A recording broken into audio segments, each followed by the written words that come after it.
Mr. Bennet walked into room 212 carrying a plastic bag.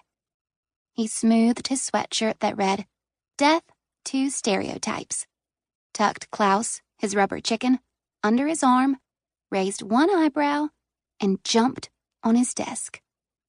He opened the bag, lifted a loaf of bread into the air, and shouted, "Sell it to me." He threw the bread on the desk. Peyton Crawler let his eyes go back into his head, like he'd been dead for years.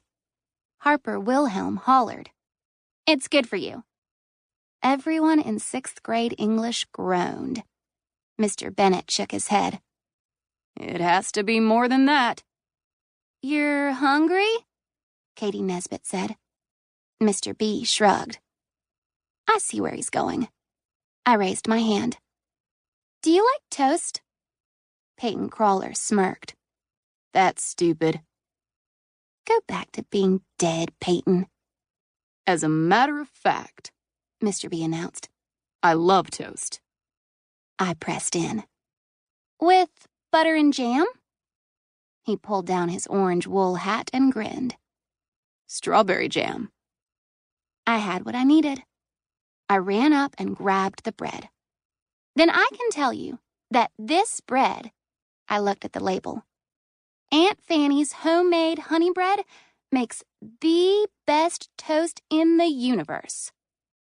Mr. Bennet jumped off the desk and looked at the price. "It's expensive." "It costs more because it's better," I told him. "And you can freeze half of it and only use it when you want toast. It'll make you so happy you won't be able to stand it." He walked to the huge bee that hung on the wall behind his desk. The Great Bee, he called it. "Sold!" He slammed Klaus on the desk. Rubber chickens don't mind. "Why did she sell me?" Kids looked at each other clueless. Mr. B twirled Klaus in the air. "These are golden lessons from my checkered career in advertising. Think, what did sugar do?" Mr. Bennet was in advertising for 15 years and made real decent money, but he gave it all up to teach 6th grade. Katie raised her hand. "She had to learn about you before she could sell you the bread." "That's right. She persuaded me. She formed an argument to convince me." He stood in front of the smaller bee on the wall, the not-so-great bee. "So, when you are trying to sell someone something, an idea, a loaf of bread, whatever, find out what the person is about." Mr. Bennet held up an ad with a picture of a cool-looking singer standing by a piano. "What's wrong with this picture?" he asked us. Simon said, "There's nothing wrong with it."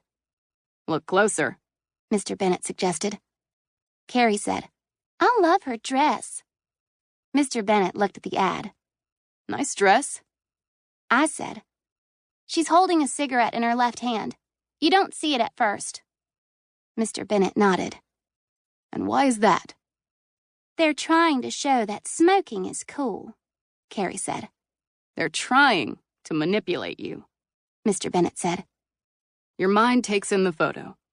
You don't notice the cigarette at first, if ever, but it's there."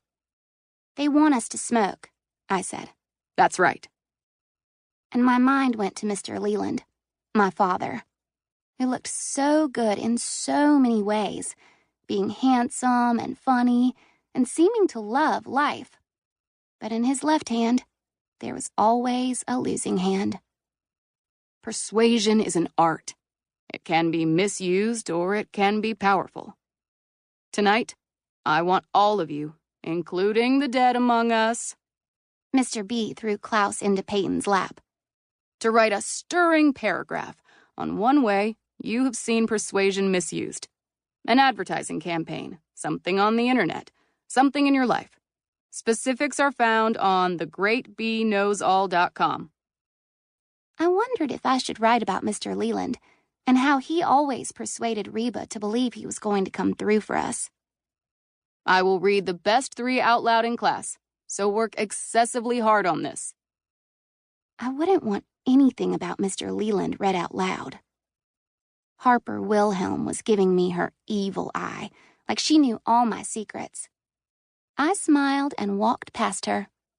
Reba says it's good to smile around people who don't like you. It makes you stronger. I beamed a big one in Harper's direction. She looked disgusted and left the room. I walked up to Mr. B. He was exactly my height, 5 feet 4 inches. His ski cap had dogs on it. Mr. B, I've got something real personal I want to write about, but I wouldn't want the class to hear it. He adjusted his hat. Well, make it so good, it will kill me not to read it out loud. I grinned. I'll try. I stood there because I didn't want to go home. I wished I could tell him all that was happening at my house. I'm not sure how to start writing about it. He leaned Klaus against his coffee mug. Writing about personal things isn't easy, sugar. Try breaking it up into small, manageable pieces. Small and manageable was not what my life was like. He looked at me. Are you okay? That depends on how you define okay.